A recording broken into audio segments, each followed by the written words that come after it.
Apakah kamu mengetahui di hari yang bahagia itu, Papa pergi ke belakang panggung sebentar dan menangis. Papa menangis karena Papa sangat bahagia. Sekedar refleksi.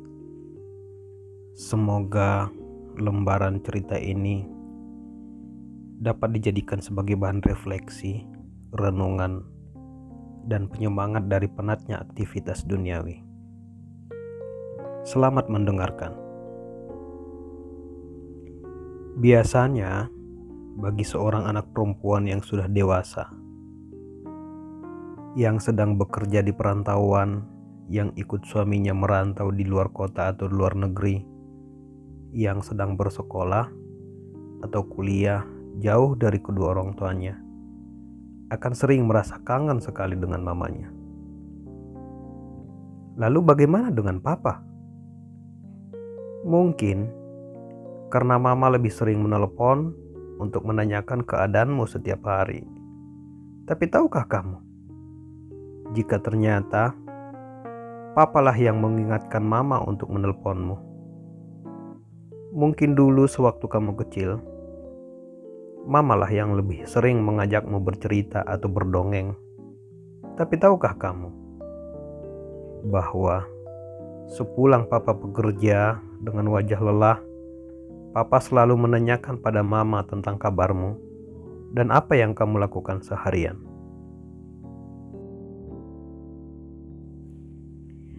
Pada saat dirimu masih seorang anak perempuan kecil, papa biasanya mengajari putri kecilnya naik sepeda.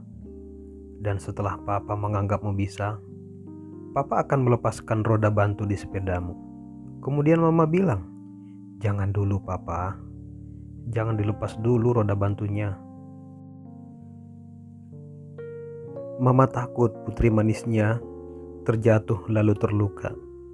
Tapi sadarkah kamu bahwa papa dengan yakin akan membiarkanmu, menatapmu, dan menjagamu mengayuh sepeda dengan seksama karena dia tahu putri kecilnya pasti bisa.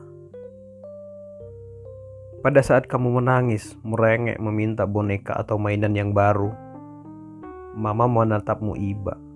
Tapi papa akan mengatakan dengan tegas, "Boleh, kita beli nanti. Tapi tidak sekarang." Tahukah kamu, papa melakukan itu karena papa tidak ingin kamu menjadi anak yang manja dengan semua tuntutan yang selalu dapat dipenuhi. Saat kamu sakit pilek, papa yang terlalu khawatir sampai kadang sedikit membentak dengan berkata, "Sudah dibilang, kamu jangan minum air dingin." Berbeda dengan mama yang memperhatikan dan menasihatimu dengan lembut. Ketahuilah, saat itu papa benar-benar mengkhawatirkan keadaanmu. Ketika kamu sudah beranjak remaja, kamu mulai menuntut pada papa untuk dapat izin keluar malam. Dan papa bersikap tegas dan mengatakan, "Tidak boleh." Tahukah kamu bahwa papa melakukan itu untuk menjagamu? Karena bagi papa, kamu adalah sesuatu yang sangat-sangat luar biasa berharga. Setelah itu, kamu marah pada papa dan masuk ke kamar sambil membanting pintu. Dan yang datang mengetuk pintu dan membujukmu agar tidak marah adalah mama.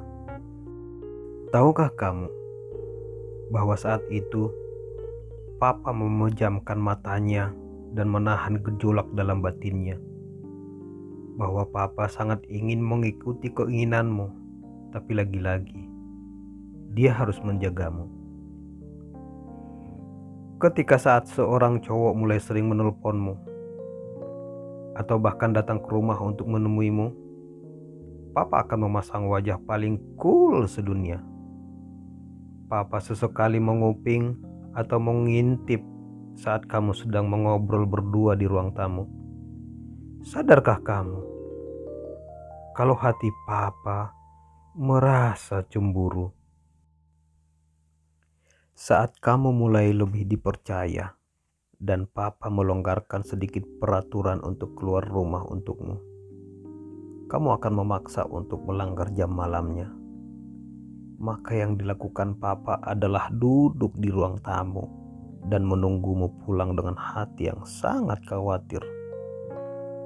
Dan setelah perasaan khawatir itu berlarut-larut ketika melihat putri kecilnya pulang larut malam, hati papa akan mengeras dan papa memarahimu.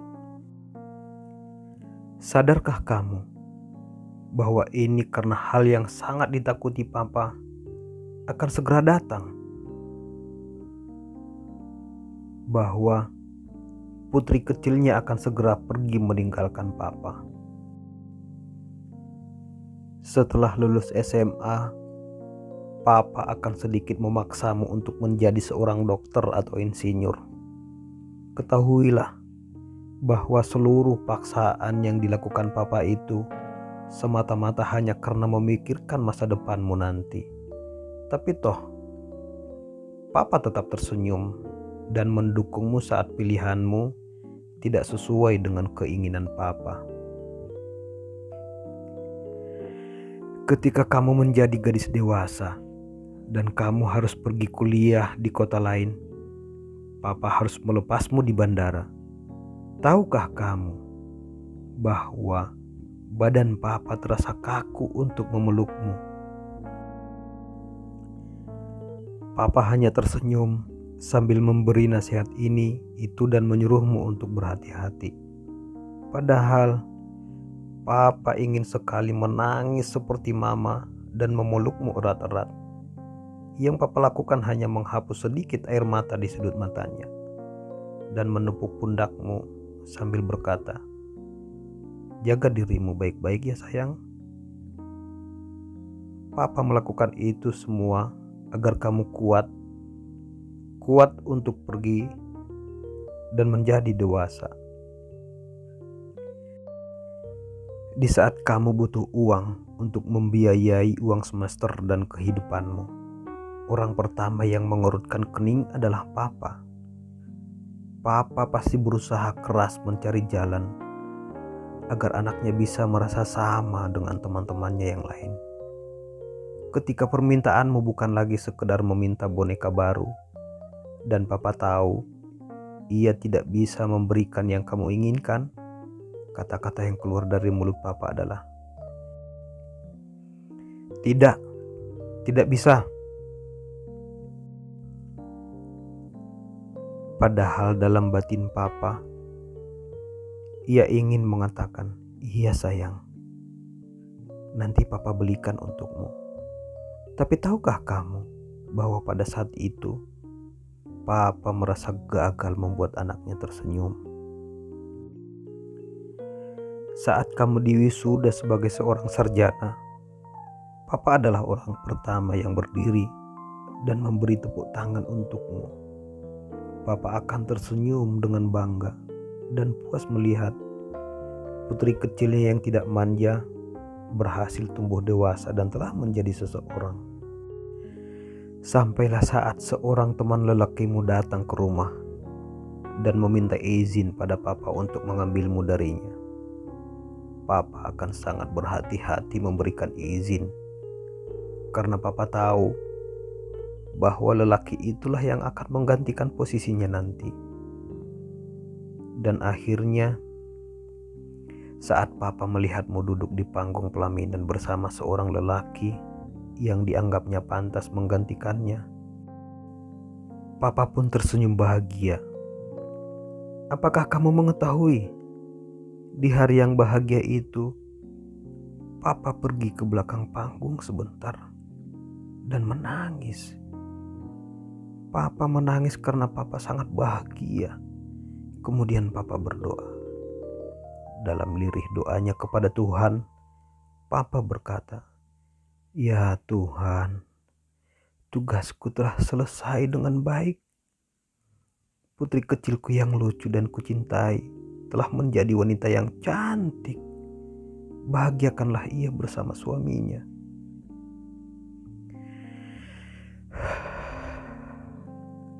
Setelah itu papa hanya bisa menunggu kedatanganmu bersama cucu-cucunya yang sesekali datang untuk menjenguk. dengan rambut yang telah semakin memutih dan badan serta lengan yang tak lagi kuat untuk menjagamu dari bahaya. Papa telah menyelesaikan tugasnya. Papa, ayah, bapak, atau abah kita adalah sosok yang harus selalu terlihat kuat. Bahkan ketika dia tidak kuat untuk tidak menangis. Dia harus terlihat tegas, bahkan saat dia ingin memanjakanmu. Dan dia adalah orang yang pertama yang selalu yakin bahwa kamu bisa dalam segala hal.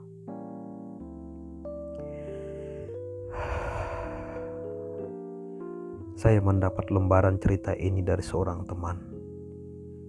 Dan mungkin ada baiknya jika aku kembali membagikannya kepada teman-temanku yang lain. Lembaran cerita ini aku dedikasikan kepada teman-teman wanitaku yang cantik, yang kini sudah berubah menjadi wanita dewasa serta anggun. Dan juga untuk teman-teman priaku yang sudah ataupun akan menjadi ayah yang hebat.